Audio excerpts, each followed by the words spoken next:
My name is Fakhriyyah Hashim, and I am a women's rights activist. As we actually saw in the documentary and the conversation, so even though Hajia's name is not plastered everywhere, and we're not idolizing her and putting up picture frames of her all around society, the impact of what she has done, we see it visibly in the fact that you and I are seated here, we're having a conversation. I'm a woman, right? Because herself and other women like Hajia Binta, they poured their soul, their lives into forcing society to see that women are also people, just as people as men.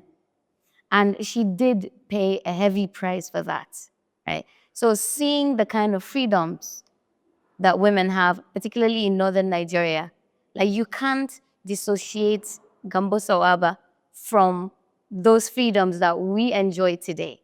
And the inspiration that we get from her to keep on pushing the limits of freedom as she has. I think one of the biggest aim was to inspire fear, right?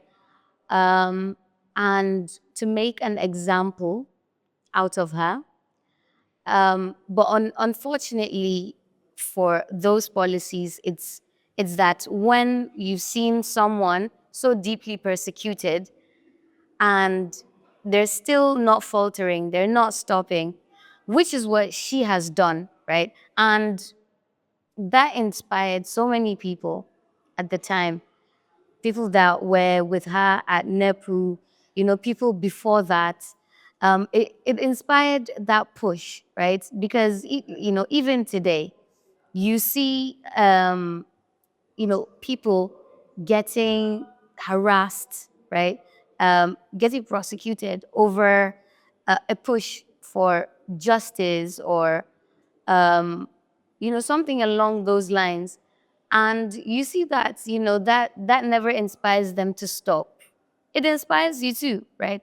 And especially, at the time, this was, it wasn't an ordinary thing for a woman to be one of the loudest people in society, and particularly in northern Nigeria.